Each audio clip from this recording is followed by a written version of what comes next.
empezamos a mirar los niveles de la comunicación que se pueden dar en las organizaciones. Conversamos la clase anterior, nos concentramos en la comunicación diádica y como ejemplo de la comunicación diádica más común precisamente en los centros de salud sería la médico-paciente.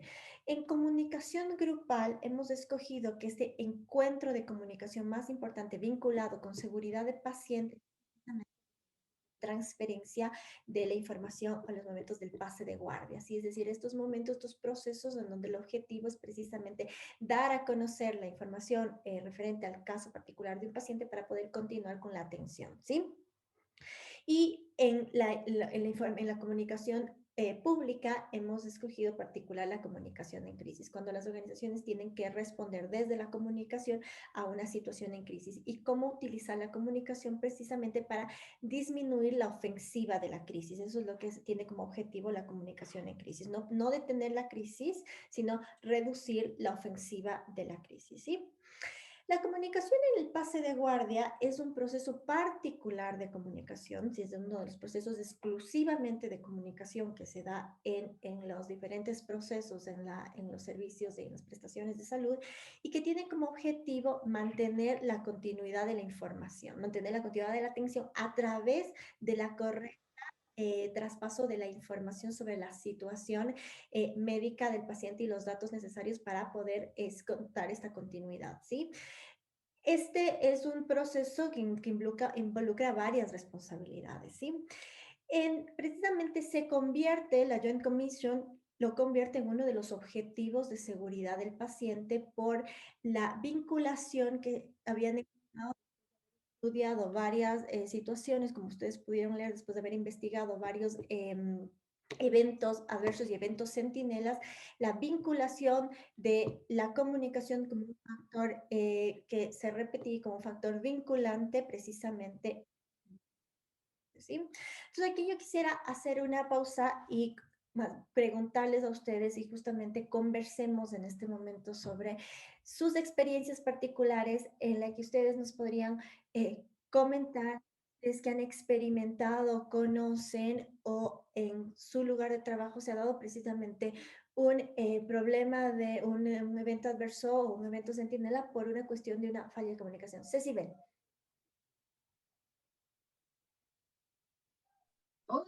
Hola, buenas tardes. Buenas tardes, Cecibel, ¿cómo está? Eh, ¿Cómo está? Buenas tardes. Bueno, en algunos de los foros yo les he comentado que he tenido la posibilidad de trabajar en dos unidades del sistema público de salud. Trabajé en el IES y trabajo actualmente en el Ministerio de Salud Pública. Mi hospital es una unidad nivel 2. Lastimosamente, Manabí tuvo los problemas del terremoto y la unidad del IES, tanto como la Ministerio de Salud Pública, quedaron destruidas. Actualmente yo estoy trabajando en un área de contingencia hospitalaria. ¿A qué voy con esto? Lastimosamente, normalmente la disposición de las camas en las áreas hospitalarias está tal cual como te indica la normativa, incluso para el cobro de las prestaciones, de ubicar 3 camas en cada habitación, o depende, 3, 4 camas según el tipo de unidad hospitalaria que tengas, o habitaciones individuales. En el caso de nosotros, al estar en un área de contingencia, tenemos espacios en los que hay hasta 6 y 7 camas, separadas solamente por biombos. Entonces, la comunicación en este tipo de áreas, entenderán que no podemos nosotros en el pase de visita conjunta con todas las especialidades, en este momento estamos pasando, por ejemplo, con cirugía, hay especialidades de traumatología, cirugía vascular, cirugía general, urología, nos chocamos todos, los médicos tratantes, los médicos residentes, los médicos internos, el personal de enfermería, que también hace su pase de visita 3 veces al día, por el cambio de guardia. Entonces entenderás que es bastante complejo.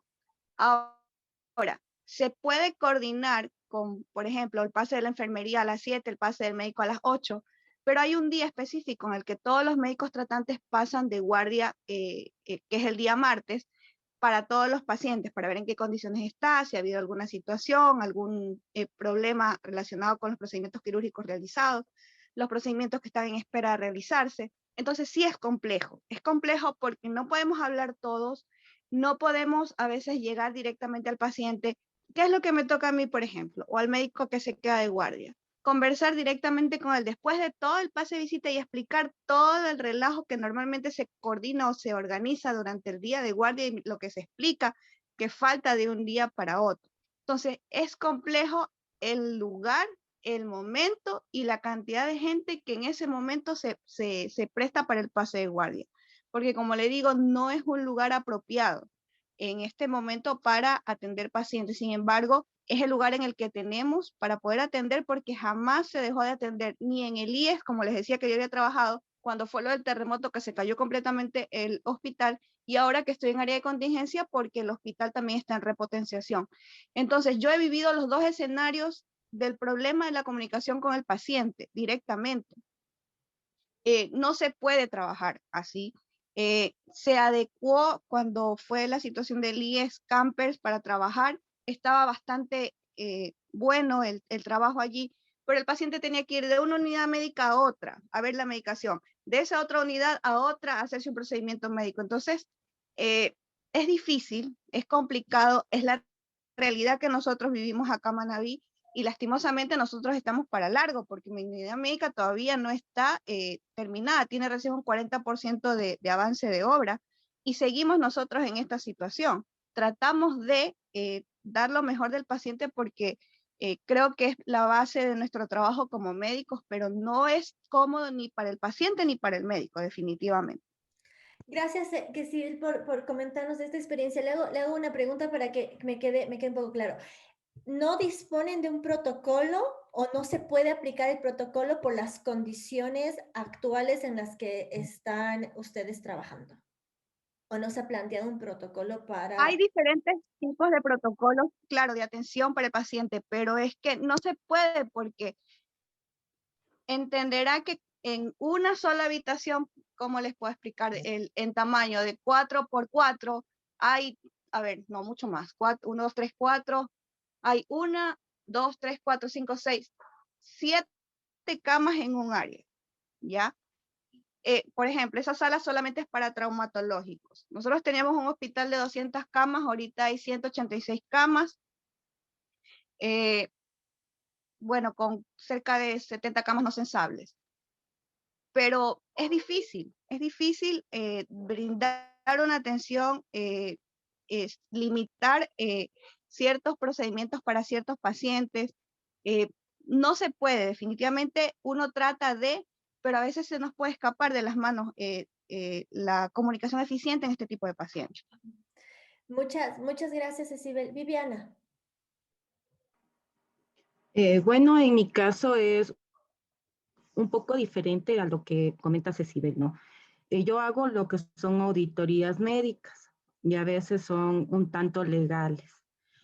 Pero en estos últimos tiempos que estamos viviendo de pandemia, la comunicación tanto en el pase de guardia entre el personal de salud y la comunicación que envían a los usuarios no ha sido al 100% eficiente, en el sentido de que hemos tenido varias denuncias e inconformidades por parte de los usuarios, en donde los médicos, el momento de que ellos trabajan, digamos, 24 horas u 8 horas, por ejemplo, las enfermeras hasta 6 horas, pasan una información. Por ejemplo, a las 8 de la mañana le han hecho un examen al paciente que tenía COVID en terapia intensiva.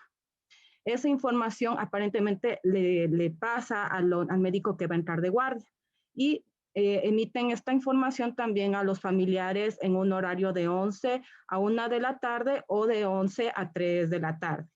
Pero no, un médico le dice, sí, le hemos hecho exámenes y está todo bien en un 30% de recuperación. Y va el otro médico en el pase de guardia y le dice, no, no le han hecho ningún examen, yo no sé quién me ha dicho eso. Y el paciente está en un 70% de recuperación. Y pasa que se... Entonces, ese intercambio de información es sumamente deficiente que provoca este tipo de denuncias y a la vez provoca que haya unas acciones administrativas y quién sabe, dependiendo de la persona, llegue hasta los abogados. Entonces, sí es deficiente la comunicación. Gracias, Viviana. Cuando ustedes hacen precisamente justamente estas auditorías y luego van a verificar qué sucedió. ¿Qué evalúan concretamente del protocolo de comunicación? Que no tienen protocolo, que no saben, por ejemplo, Que la no parte tienen del, exacto, por ejemplo, el manual de seguridad del paciente habla de una CAPITE, que es la transferencia correcta de la información en los puntos de transición con el personal de salud y con los usuarios. Y ellos dicen, ¿y ese manual de dónde apareció? 16, y ya estamos en el 2021. Y va a salir uno actualizado, entonces eso preocupa porque no ven normativas o no saben de leyes y eso provoca que llegue a instancias sumamente legales y se pierdan los juicios y tengan que reparar de manera integral con dinero o sanciones a los médicos, eso en la parte legislativa. Uh-huh. Gracias, Viviana. Entonces hemos visto que lo que nos acaba de comentar Viviana, un problema es no hay protocolos, es decir, no se han establecido protocolos, pero también vamos a ir conversando, no solo los protocolos, el problema es que no garantiza que haya una cultura de comunicación eficiente en la transferencia de información. Porque precisamente como el caso que nos comentaban también, no solamente depende del protocolo, sino de otra serie de condiciones que precisamente hagan que el protocolo se pueda llegar a ejecutar. Paola y Adriana. ¿Cuál Buenas de las tardes. dos? ¿Empiezo? Sí. Bien. A ver, Ya. Sí, ya. Bueno, yo justo quería comentar que tal vez algunos como eventos adversos que ha pasado con esto del pase de guardia ha sido reflejado como, bueno, en el área en que yo me desempeño es el laboratorio clínico. Entonces, hay veces justo, puede ser, digamos, internamente de algún daño de equipo o algo que no se haya manifestado y a veces creo que como uno está acostumbrado a veces que tiene los chats del trabajo y entonces ahí pregunta como que, oigan, no me sale tal cosa, ¿pasó esto? Entonces como que, ay, sí, me olvidé de avisarte que no funcionaba tal equipo o que había que hacerle algún mantenimiento. O también, o sea, en otro aspecto, digamos, como que ya influye al personal del hospital, es cuando justo existen estos cambios de turnos entre el personal. Y, por ejemplo, una muestra no fue satisfactoria para el laboratorio y se le avisó al personal que estaba de turno. Entonces, a veces pasa como que una hora, algo así, y no bajan de nuevo la muestra, no se tiene nuevamente la muestra. Y a veces el médico llama a pedir ya resultados. Entonces, tú ahí dices como que se comunicó a tal licenciada que necesitábamos una nueva muestra. Y ese rato como que recién se enteran que no servía la muestra, obviamente retrasando el tiempo de resultados para el paciente y para poderle dar tratamiento o ver cómo está. gracias, Paola. Cuando usted dice recién se enteran, se contaba que estos seguían algunos protocolos, es decir, sabían quiénes eran los responsables que tenían que comunicar, a quién tenían que comunicar, quién debía responder, o digamos, se enteraban porque ya dado que no llegaba la información o no llegaba la muestra, bueno, se preguntó. O sea, me pregunté si había los protocolos y no se ejecutaban o no había los protocolos. Nosotros hemos establecido, o sea, como parte del laboratorio, anotar a quién se comunica porque hemos ya tenido estos problemas de que, o sea, pedimos nueva muestra y después dicen, no, ¿a quién le dirían? O justo ya no está la licenciada. Entonces, por eso nosotros como laboratorio tenemos, o sea, anotamos en nuestro sistema, se pide nueva muestra a tal persona. Pero realmente en los pisos no sé cómo se maneja. Gracias, Paula. Adriana. Buenas tardes. O sea, yo lo que quiero decir es que eso acerca de que no hay una buena comunicación al cambio de guardia se da porque no hay compañerismo entre ellos. En mi unidad operativa hay ese problema. También hay que en la queja de los pacientes y los pacientes se aprovechan de lo que uno dice y no cuida sus palabras al frente de los mismos pacientes. Hay profesionales que se quejan de los que salen, no, es que, y por el criterio médico de cada quien, pues, pero vamos a que el ministerio tenemos que guiarnos por protocolos y por guías, es lo que dice, pero si hay ejemplos de que una persona no se basa en eso, sino que en su criterio médico, hay que cuidar lo que vamos a decir al frente del paciente, porque eso es lo que va a generar que él coja y haga una denuncia, una queja, porque él mismo está escuchando el anterior médico le hizo mal, porque el actual, se está quejando de todo lo que, los procedimientos que le hicieron el anterior, o simplemente no comparte la decisión que él tomó, que comienza ya a criticar. Estamos siendo malos compañeros en ese aspecto, que no estamos cuidando y estamos alimentando a que el paciente o haciendo que incentivarlo a que él denuncie y que se dé cuenta que han hecho algo mal con él. No es que han hecho algo mal con él, sino que son decisiones. Si a mí me llega una paciente con ejemplo que otra obstetriz le haya dicho tal cosa, yo nunca la voy a decir, no, es que ella está mal. No, yo le digo a la paciente, es el criterio de mi compañera, pero yo tengo mi otro criterio. O sea, le propongo ya.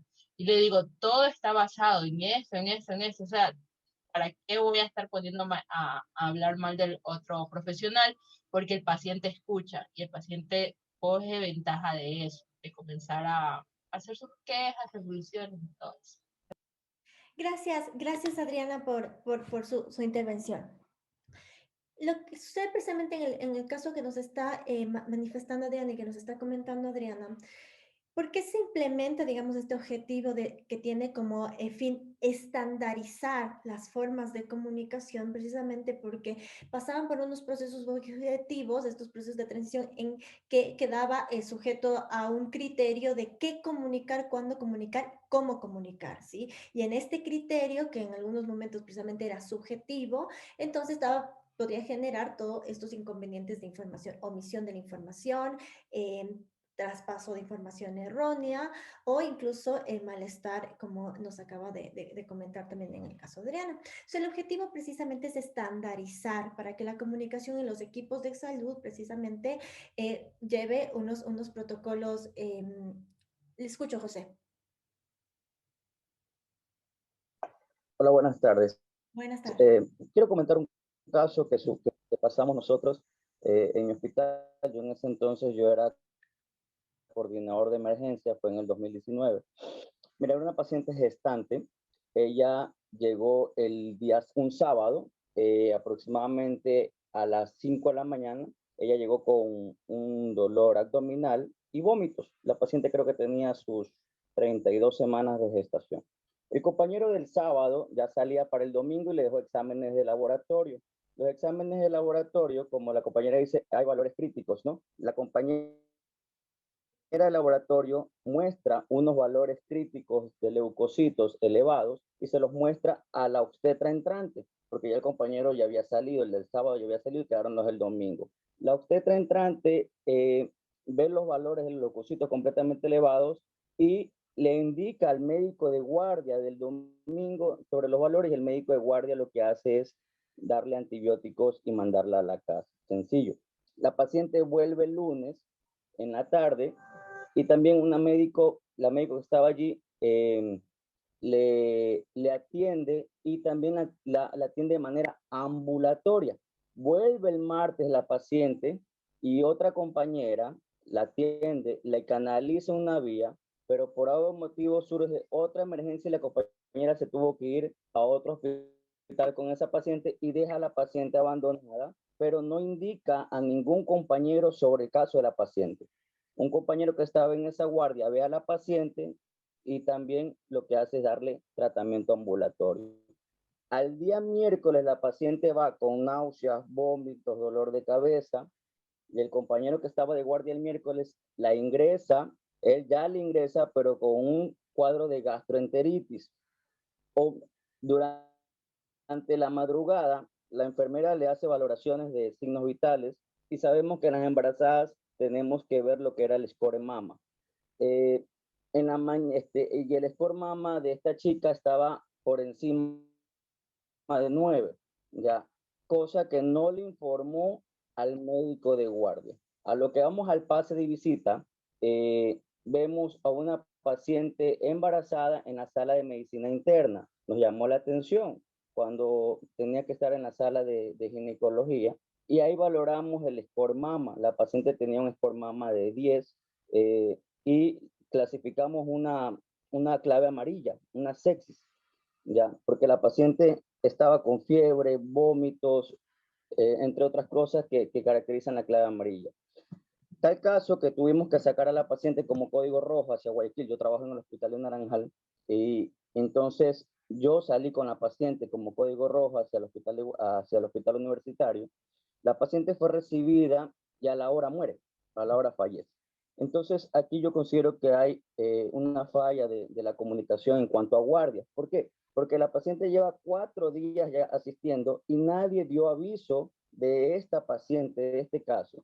Y hubo una falla en cuanto a la comunicación de parte de la enfermera que ve los valores de signos vitales elevados, donde el Sport Mama está indicando un llamado de atención y no le informa al médico residente. Entonces, esta es una experiencia que nos pasó en cuanto a mi hospital.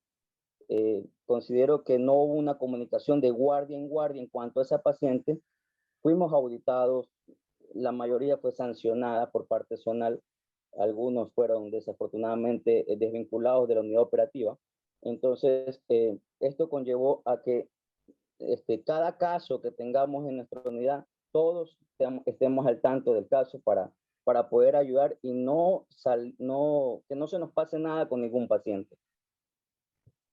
Gracias, gracias José. En su relato yo estuve tratando de contar y usted mencionó al menos 10 personas, o sea, 10 contactos en los que hubo transferencia de la información y que precisamente y no se logra proveer pertinente para lograr la continuidad en el cuidado de esta paciente y en la muerte, ¿no? María Elena y Anita, y ahí para continuar, para que nos dé justamente ya tiempo de hablar del protocolo, de lo que tiene que hacer el ejercicio, y vamos a la otra clase. Les escucho. María Elena.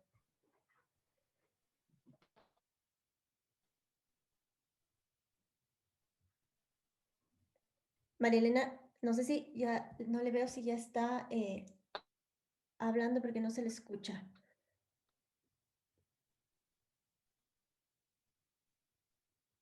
No le logramos escuchar, María Elena. No, parece que está con una interferencia. Ahí tal vez me escuchan. Sí, María Elena, ahí logramos escuchar. ¿Aló? Sí, sí, sí.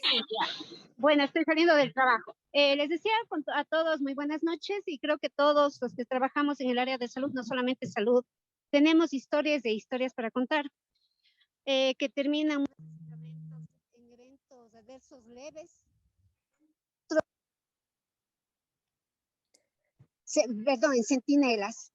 De centinelas ya es la muerte. Así es.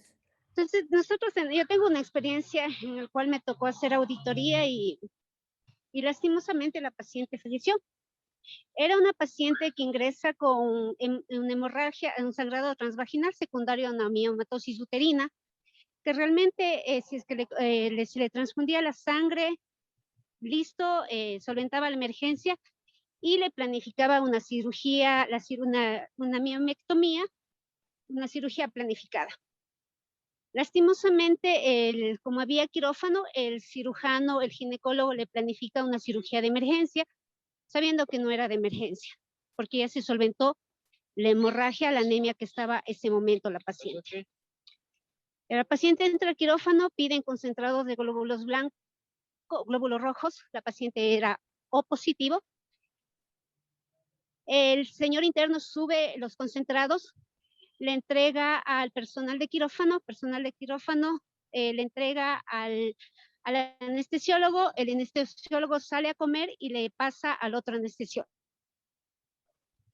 El otro anestesiólogo ve los glóbulos rojos y transfunde. No les alargo mucho el cuento, esta paciente empieza a hacer hipotensión, desatura, empiezan a revisar qué es lo que pasa y se dan cuenta que tenían glóbulos blancos equivocados. La paciente hizo un shock, a las 3 horas falleció. A pesar de tener instaurado protocolos, ya de tercer nivel se implementó todo el proceso de transición. Como bien dicen, no, los protocolos no garantice que se cumpla todos los procesos. Y esto nos lleva a eventos centinelas que creo que muchos hemos sido testigos en todas nuestras casas de salud. Esa es una de las tantas experiencias que puedo contar. Gracias María Elena. Anita. Buenas noches con todos. Bueno, solo quiero complementar lo que dijo José. Es que realmente en mi caso la falla de comunicación existe bastante en la entrega de guardia en nosotros, porque muchas de las veces nosotros estamos presentando el caso de la paciente o del paciente y hay profesionales que se ponen a comentar o a hacer comentarios de otras cosas que no tienen nada que ver con el paciente. Entonces, yo considero que ahí también es un error entre el profesional que comete. Ya, entonces, o si no, a veces hay profesionales cuando llegan puntuales a la entrega de guardia, donde no se empapan del conocimiento del caso del paciente y a veces tienden a hacer cosas erróneas porque desconocen de eso. Eso nada más. Muchas gracias, Anita, por comentarnos. Precisamente recuerden que en lo que ustedes estaban revisando en su lección, la investigación que hace la Joint Commission para poder definir este objetivo, que le lleva a definir, identifican que aquellas interacciones de comunicación de transferencia correcta de la información que tuvieron menos de 3 interrupciones son las que precisamente lograban tener una comunicación eficaz. Aquellas que tenían más de 3 interrupciones, sea porque alguien intervenía, porque había ruido o porque estaban más personas en intercambio comunicativo, ya podían generar un problema de comunicación, ¿sí?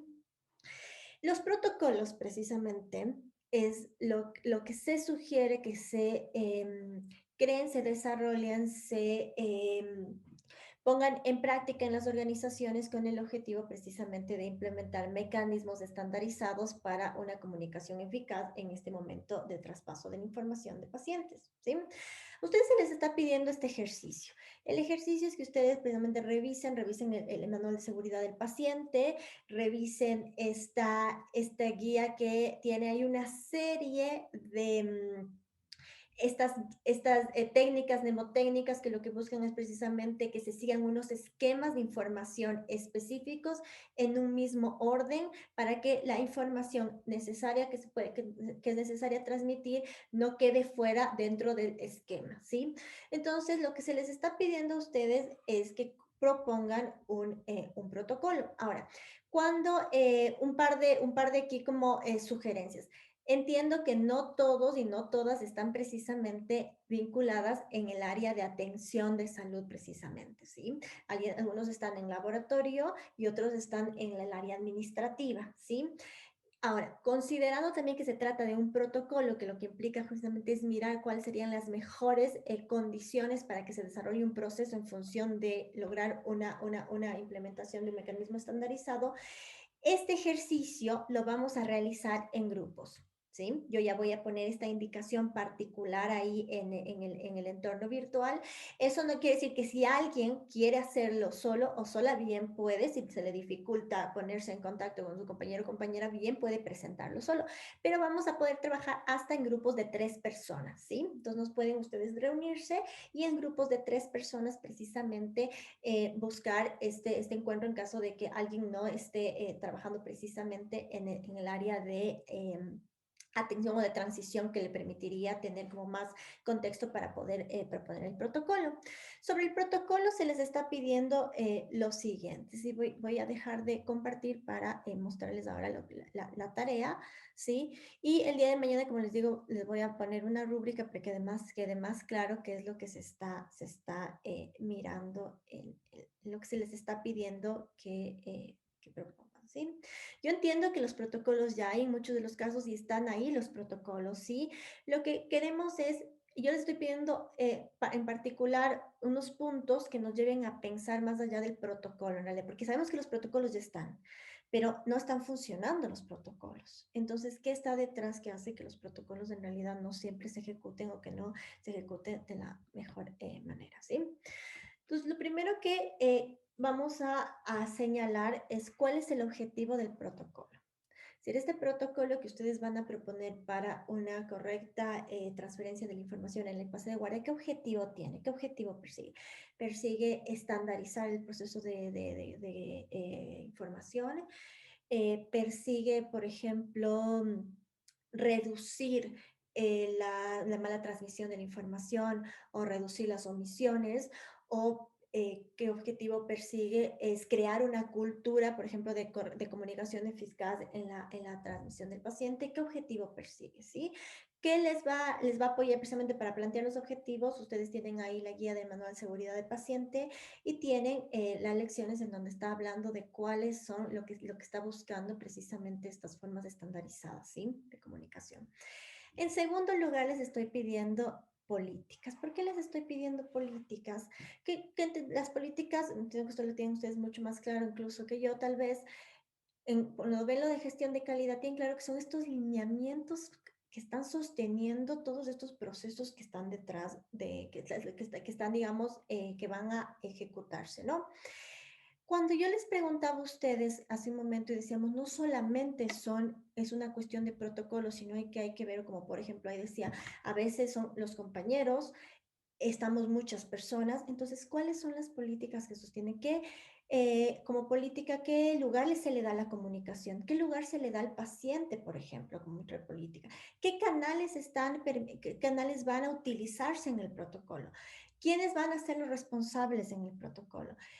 ¿Va a ser parte del protocolo el paciente y los familiares, por ejemplo, se les tomará en cuenta o no? ¿Sí? Ahí en el manual de seguridad paciente hay algo interesante que decía, el único factor común que existe en todos los pases de guardia es el paciente y los familiares. Si el paciente es el único factor común, quiere decir que el paciente también conoce sobre su caso y sobre su información. Seguramente no de manera técnica, pero podría ser una fuente de verificación dentro del protocolo, por ejemplo, ¿sí? Entonces, ¿qué lugar se le va a dar al paciente? ¿Qué política?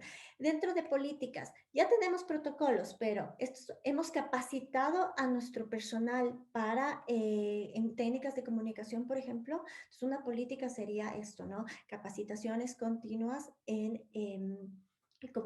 comunicación para que nuestro personal esté capacitado. Trabajo en equipo, por ejemplo. Importancia de que esta es una técnica que se sostiene sobre la idea del trabajo en equipo, ¿sí? En procedimientos, acciones, ustedes tienen ahí una serie, ahí sí, ya precisamente de técnicas, de esquemas para la transmisión de la información. Aquí en lo que yo había justamente hecho la investigación y revisado, se sugiere el uso de la técnica SBAR o SAER, ¿no es cierto? Entonces ustedes pueden bien tomar esa técnica y describirla, cuáles serían los elementos de la información que tendría en cada uno de los segmentos, cómo es el procedimiento, el detalle en cada una de estas etapas, ¿sí? En el cuarto punto, ¿quiénes son los responsables de la ejecución? ¿Quiénes serían los encargados de ejecutar concretamente esto? Los profesionales que estarían a cargo de ejecutar el protocolo. ¿Quiénes controlarían que se ha ejecutado este protocolo? ¿Quiénes serían los responsables de controlar que se ejecutó, no? ¿Qué recursos requiere? Si requiere formularios, si es que van a utilizar, por ejemplo, ahí comentaban en algunos de los casos, si es que hay otros medios de comunicación además de formularios, si es que dentro del protocolo estaría bien llamadas telefónicas, si es que el protocolo incluiría cuestiones como grupos, por ejemplo, de mensajería instantánea dentro del protocolo. ¿Sí? Si es que tienen sistemas además, puede que haya sistemas de registro dentro de las instituciones que además de los formularios implica una documentación asistida por un sistema para que eso quede claro. Y finalmente la evaluación, detallar al menos un indicador de la eficacia de la ejecución del protocolo, ¿sí? Es decir, cómo se puede verificar que se esté realmente ejecutando esto, ¿sí? Entonces yo lo que voy a hacer en esta rúbrica es además darles un ejemplo de cada uno de estos segmentos para que ustedes puedan tener como guía, ¿sí? ¿Alguna pregunta sobre el protocolo? Lo que les estoy invitando es a que pensemos un protocolo sobre la base de nuestras necesidades y nuestro contexto. Están ahí los protocolos, no es como este ya es el protocolo del ministerio, pongámoslo aquí. No, pensemos una propuesta de un protocolo de comunicación, ¿sí? Sobre la base de nuestras propias incluso necesidades y nuestro contexto. Anita. Una pregunta, en el caso de los recursos, pueden ser materiales tecnológicos, pero tenemos que especificar para qué es lo que vamos a utilizar esos recursos o solo los nombramos nada más.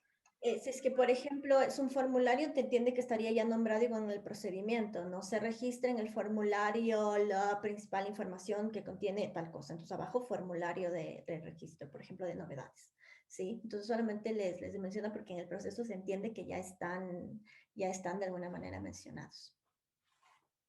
¿Sí? María Elena.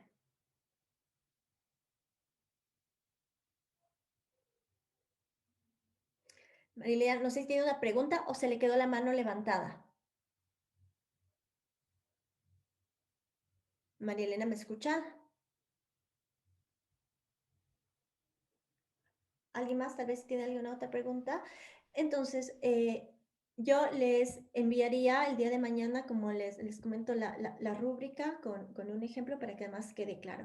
Y les repito, y además ya voy a hacer la actualización aquí considerando justamente las diversidades que están dando en el grupo, que pueden hacer hasta en grupos de 3, ¿sí? Entonces pueden reunirse y pueden presentar un solo trabajo por 3 personas, ¿sí? No es necesario que las 3 personas suban la tarea, igual yo eso ya los voy a especificar ahí por escrito, basta que suba una persona con los nombres de los integrantes del grupo y yo ya evalúo al grupo y les doy la retroalimentación a cada uno, eso sí, ¿sí? ¿Alguna consulta sobre este ejercicio? Ahora vamos al otro tema que quería tratar también hoy día, que es la cuestión de la comunicación. Diana, le escucho. Magíster, quería pedirle si tal vez usted misma nos puede dividir en grupos de 3. ¿Es posible? Porque todavía como no nos conocemos.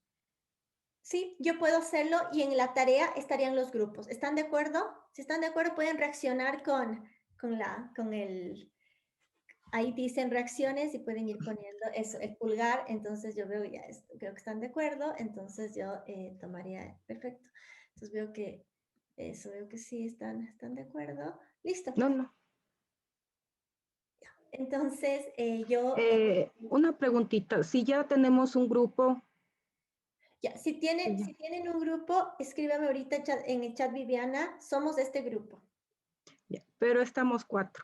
Sí podríamos estar 4. Bueno, Viviana, pueden estar 4. Ya, gracias. Me acabo de recordar a mis estudiantes de pregrado ahorita, que son así inseparables en sus grupos. César.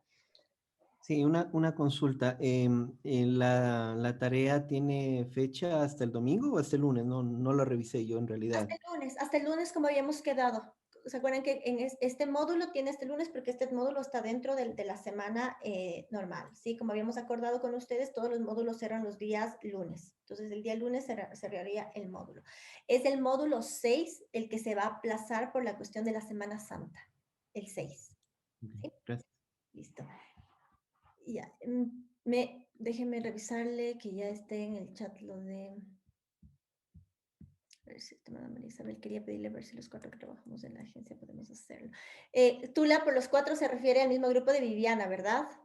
Ok, listo. Entonces, claro, me ponen ahí y yo ya me encargo de anotar.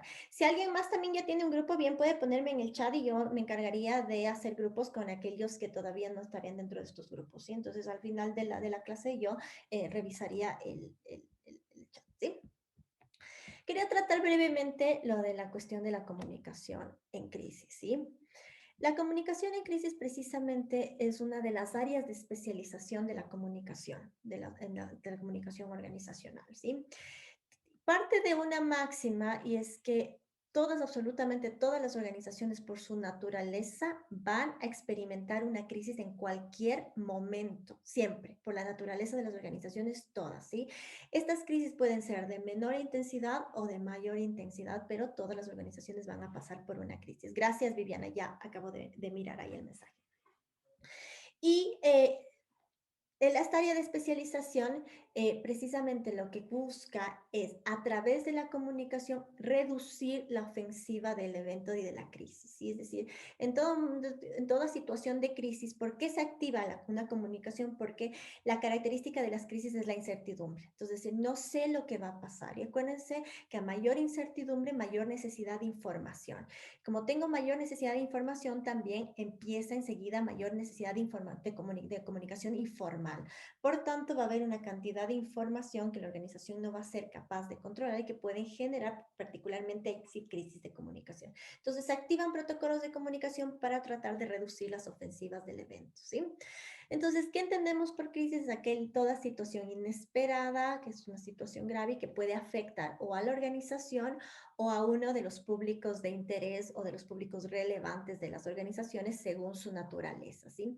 En términos de comunicación, además consideramos que una crisis va a afectar o va a tener un impacto negativo en la opinión pública o en los medios de comunicación y por tanto crear una imagen o una reputación negativa de nuestra organización, ¿sí? Entonces, el objetivo de comunicación en crisis es precisamente actuar rápido para poder reducir esta ofensiva en términos de comunicación y de opinión para poder sostener la imagen de la organización y que no se afecte la reputación, ¿sí?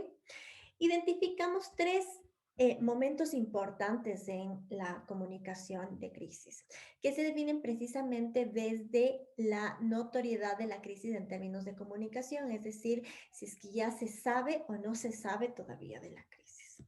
La precrisis, en términos de comunicación, entendemos como cuando la crisis todavía, es decir, ya está evidentemente presente, pero no ha salido de la organización. Solamente pocas personas saben lo que está sucediendo, ¿sí? Las personas que están vinculadas con el hecho, las personas que tienen la información. Es el momento de precrisis. Entonces, este es el momento en el que se activan precisamente los protocolos, antes de que esto salga a la opinión pública, antes de que salga al resto de la organización. Entonces, aquí empiezan a darse los primeros síntomas y la notoriedad todavía es interna. La crisis es cuando es el momento de mayor impacto emocional. ¿Por qué? Porque ya las personas saben que ha sucedido una situación que pone en riesgo a la organización o a un grupo en particular y por tanto es el que la crisis en términos de comunicación ha alcanzado notoriedad pública. Si la gente ya sabe, el público externo sabe, los medios de comunicación ya saben, entonces ya uno tiene que precisamente ahí actuar para reducir. Y la post-crisis es cuando con mis acciones de comunicación yo he logrado reducir ya la incertidumbre, ¿sí? He logrado reducir la incertidumbre y yo ya puedo empezar a mirar los efectos de mis acciones de comunicación para disminuir y que la crisis haya dejado de ser una amenaza para mi imagen, ¿sí? Ante esta, precisamente se hace una propuesta de comunicación en crisis de cómo, si uno de los objetivos es lograr que no se afecte la reputación de la organización, la pregunta aquí es, ¿cómo yo puedo restaurar la imagen de mi organización cuando se ha ocurrido una situación que ha puesto en riesgo la reputación o la imagen? Por ejemplo, una negligencia, una falla administrativa, un error, qué sé yo, cualquier situación que puede poner en riesgo la reputación de mi organización, ¿sí? Yo les puse ahí un caso en el foro, precisamente, que es todo el relato de los medios de comunicación sobre un caso particular de una mujer que pasó por una serie de inconvenientes en el hospital y luego va a los medios de comunicación y relata. Y este caso que yo les ponía tiene en particular porque tiene la contestación del hospital, ¿no? Y responde lo que pensaba y la respuesta a esta señora que hace esta denuncia, ¿no? Y yo les hago que analicen precisamente esta comunicación que se da y cuál hubiese sido una posibilidad de discurso restaurador de imagen. Entonces hay 5 niveles de discurso posible en la restauración de imagen. Primer nivel es el nivel de la negación. Es decir, la organización como discurso dice, nosotros no lo hicimos, no es cierto, no pasó. Esto que dicen no es así. ¿Cuándo es posible este discurso? Solamente cuando efectivamente no es así. Es la única posibilidad cuando se puede utilizar este discurso. Cuando estoy 100% seguro como organización que no sucedió, y además tengo la evidencia para fundamentar que esto no sucedió, ¿sí? Ahí utilizo yo la negación. El siguiente nivel es la evasión de la responsabilidad. Es decir, sí sucedió, pero no fue mi responsabilidad. Fue culpa de las políticas de gobierno, fue culpa de mis proveedores, fue culpa de la paciente o fue culpa de los familiares, no es mía, ¿sí? La responsabilidad no es mía. Ojo con precisamente esta propuesta de restauración de imagen, porque uno, lo puedo utilizar cuando efectivamente la responsabilidad no ha sido mía, yo tengo que descargar eso, no ha sido mi responsabilidad, pero hay que tener mucho cuidado con esto porque también hace que la organización no se responsabilice, aunque no tenga que ver. Las organizaciones recuerden que a los ojos de los públicos se les ve como agentes vinculados, ¿no? Entonces, ¿cómo está respondiendo? Que tal vez no tuvo que ver, pero eso de no ha sido mi culpa, yo no tengo nada que ver aquí, puede no leerse también de una forma tan positiva, ¿sí? Entonces, estos dos, el de la evasión de la responsabilidad y la negación, en realidad son respuestas de discursos que se recomiendan solamente cuando sea la última opción de la organización, negar, porque vamos a ver cuáles son mejores posibilidades de respuesta, ¿sí? El discurso de reducir la ofensiva del evento es un discurso en el que la organización, por ejemplo, acepta que tal vez hubo un error o quiere reducir lo que está sucediendo y empieza a hablar de lo positiva que es la organización. Si errar es humano, pero nosotros hacemos estas cosas y hemos hecho esto. Y mire cómo hemos apoyado todo este tiempo y mire nuestra atención durante todo este tiempo cómo ha sido y nos pasó esta vez, pero nosotros no lo hacemos por decir, esto no es nuestra forma de comportarnos usualmente, ¿sí? Es como reducir. Acción correctiva, que es precisamente la más recomendada en realidad. ¿Qué vamos a hacer para garantizar que nunca más vuelva a pasar esto que ha podido generar una crisis? ¿Qué vamos a hacer? Nosotros somos en realidad, nos vamos a responsabilizar, aunque puede no haber sido nuestra culpa, pero nos vamos a tomar esto como por ejemplo, una advertencia, o si fue nuestra culpa, simplemente decirlo, ha sido nuestra responsabilidad y lo vamos a garantizar que nunca más va a volver a pasar, ¿sí? Y mostrar qué estamos haciendo, ¿sí? Cuando estas cuestiones cuando estas posibilidades de discurso precisamente ya no han funcionado, hay situaciones también en las que a las organizaciones no les queda más que bajar la cabeza y pedir disculpas, ¿sí? Que es la mortificación.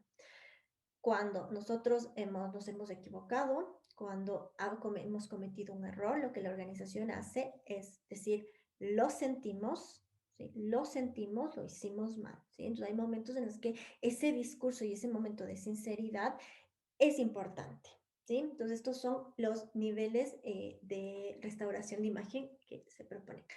¿Alguna pregunta? ¿Algún comentario?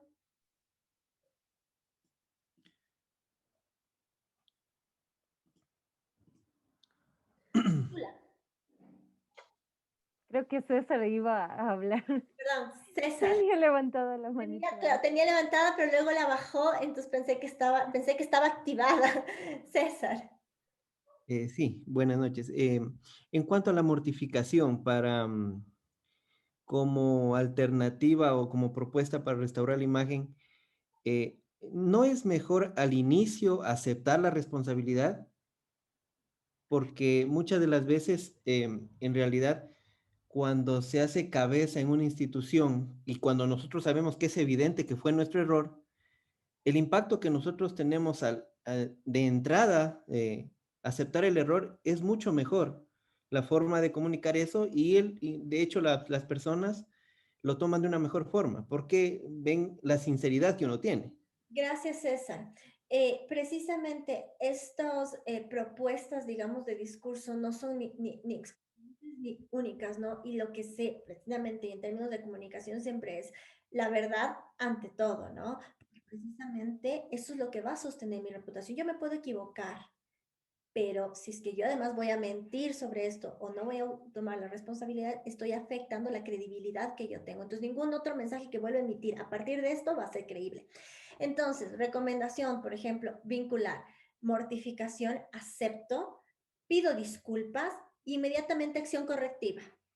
Entonces no me quedo en la disculpa, sino que inmediatamente estoy diciendo, esto es lo que yo voy a hacer o esto es lo que ya estoy haciendo para que esto, por ejemplo, no vuelva a suceder, ¿sí? Entonces, acción correctiva. O reducir la ofensiva del evento si es que no fuese algo que, por ejemplo, que requiera una acción inmediata, ¿sí? Gracias, César. Tula. Sí, justamente quería comentar algo que sucedió en esta época de pandemia frente a nuestra organización de trabajo. Un medio de comunicación de aquí del país nos figureteó a nosotros como organización, como agencia, y nos dijeron, pasaron imágenes, rostros incluso de funcionarios, y funcionarios que ya no están laborando y funcionarios que seguimos en la actualidad. Entonces nosotros entramos en pánico, entramos en crisis, como usted bien lo dijo. Eran tipo 5:30 de la tarde y todos así, no, es que saquen un boletín de prensa, pidan que este medio de comunicación diga que no, que pidiendo disculpas por utilizar un video que no es actualizado. Entonces, pero nunca hubo eso más que una abogada justamente que trabajaba en mi organización, ella pidió por ella, por no verse su imagen involucrada. Pero de ahí por el resto de nosotros, o sea, quedamos en el piso por un acto de corrupción que se sigue investigando. Y sí nos duele porque nunca tomaron medidas en la organización de trabajo y creo que eso sí nos impactó bastante porque el esfuerzo que hemos hecho durante toda esta pandemia, a pesar de que somos administrativos, nosotros estamos trabajando desde el día 1 que empezó la pandemia porque nadie quería hacerse responsable de qué laboratorios se iban a autorizar a nivel país y los que debían estar involucrados como Autoridad Sanitaria Nacional directamente, esta agencia tomó las competencias y sacamos adelante para la emergencia sanitaria que muchas de las personas desconocen e incluso nuestra organización también no es tan conocida ahora que ya medio se la conoce porque pasamos multando, nos tienen de malo, pero hay que aplicar, ¿no? Porque si fuéramos como Jayco justamente que es un modelo, la Joint Commission, fuéramos extremistas ya. Y a eso quisiéramos llegar como calidad acá en nuestro país. Gracias Tula. Y sirve precisamente su experiencia porque la imagen de las organizaciones se construyen durante toda la vida y se caen en un día, ¿no? O sea, por una acción se cae porque los públicos no perdonan. O sea, eso es una cuestión y por eso precisamente la comunicación en crisis tiene que tratar de restaurar a esto que se vio afectado, ¿no? En ese caso, por ejemplo, ahí sí es necesario una negación, ¿no? Inmediatamente, como organización, negación. Nosotros no somos, y evidencia, ¿no? Negación y evidencia. María José. Yo quería preguntar porque de igual forma pasamos por un evento de crisis en algún momento en la agencia y en nuestro caminar de regularización de establecimientos, pues nos hemos topado con casos de crisis, como lo contó Tula, pero hay otro en especial, en particular, en el que uno de los establecimientos, quizás los que más salen en televisión, se incendió y fallecieron muchos pacientes que estaban ahí. Y bueno, en realidad este establecimiento no era un establecimiento de salud. Aún así, nosotros creo que comunicación de la organización aplicó desde el punto 2 hasta el 5 que acabamos de ver, es decir, primero fue una evasión de responsabilidad, nos decíamos, o sea, nosotros no vamos a casos de homicidios o de suicidios o de muertes porque no somos fiscalía. Entonces les explicábamos que la agencia tiene otras funciones de regulación del establecimiento y aceptamos el sí sucedió, pero no tenemos responsabilidad. Luego fue una reducción del evento, o sea, decíamos de forma positiva qué es la organización, ¿no es cierto? Cómo es la organización y hablábamos de forma positiva acerca de cómo es la regulación. Luego fue correctiva porque decíamos, bueno, no buscamos en ese momento los establecimientos que no están regulados y ejecutamos un plan para buscar los establecimientos del sector, otros que se podían dar, y fuimos clausurando y le mostrábamos a través de medios de comunicación, estoy clausurando, estoy buscando, no me quedo sentado, ejecuté una acción. Y por último también aplicamos mortificación porque aceptamos el error, y les dijimos, lo sentimos mucho, no podemos hacer más. Incluso uno de los responsables de territorio decía, no tengo vehículos, no tengo recursos, o sea, pedía disculpas y decía eso. Entonces, aplicamos todos y mi pregunta aquí es, ¿qué tan perjudicial puede ser para la organización aplicar todas, no regirnos a una sola y mantenernos en esa postura? Yo creo que ahí también con los medios de comunicación perdimos mucho porque como al inicio decíamos, sí, sí sucedió, pero nosotros no somos responsables, pero después al mostrar toda la información, yo creo que también se da como un doble discurso. No lo sé, no sé si se puede aplicar todo en un caso de crisis o fijarnos en una sola sería lo importante y lo necesario. Gracias, María José, por comentarnos. A ver, depende la crisis, depende cuál es la crisis, depende obviamente el tipo de organización. Puede vincular, a mí me parece que al inicio hubo un error claro. Cuando hay una muerte, siempre que hay una muerte, eso es algo que en comunicación de crisis incluso dice, nunca has pasado una verdadera comunicación de crisis hasta que ha muerto alguien, ¿sí?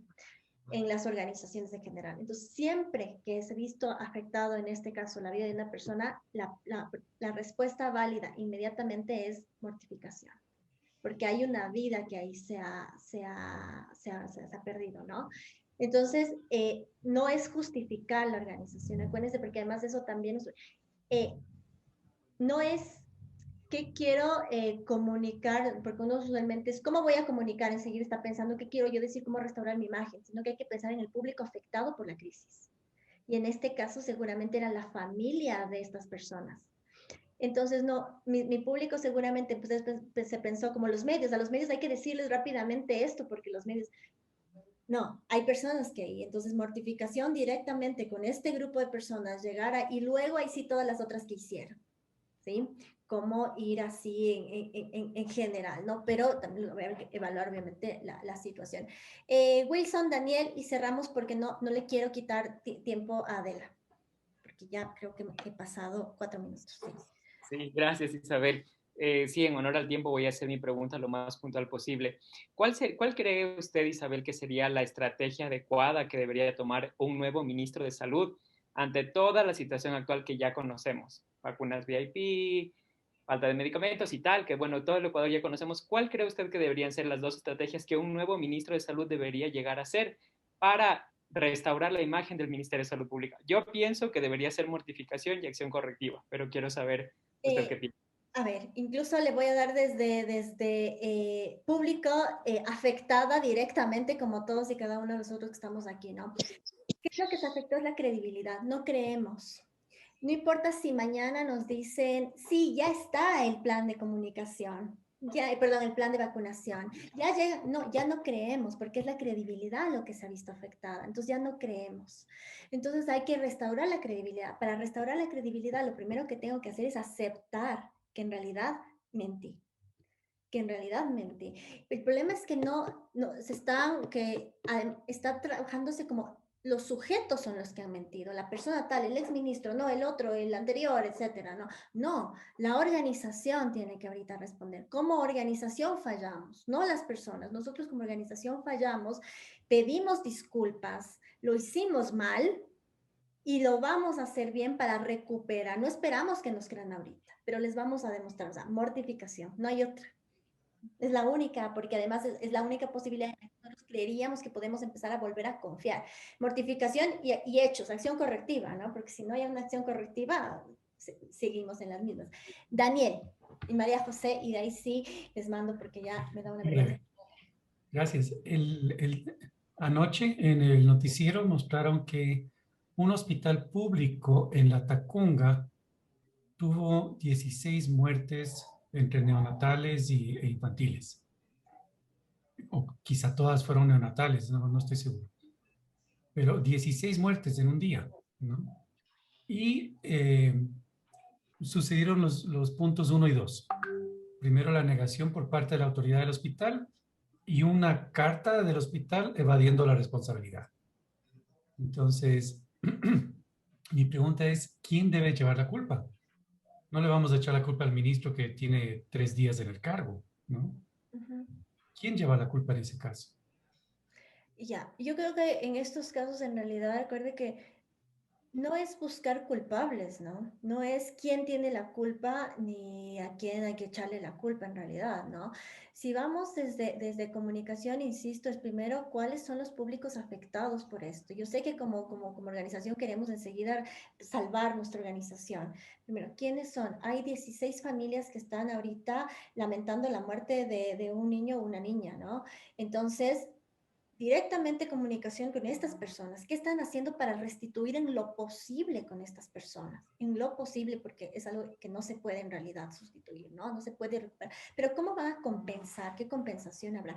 Y luego, ahora sí, ¿qué vamos a hacer? Vamos a investigar, vamos a prometer que vamos a investigar, porque esto no va a volver a pasar nunca. ¿No? Ese tienes el discurso, no va a volver a pasar. Pasó. Nosotros como organización ha pasado, y si ha pasado aquí responsables, sí. Tienen que ser, si es que tiene que haber sanción, tiene que haber sanción. Y con toda claridad, o sea, lo importante aquí es, primero, públicos que están siendo afectados directamente, apoyarles desde donde hay que responderles, ¿qué esperan de mí? Segundo, sí, garantizar que no va a volver a pasar, ¿sí?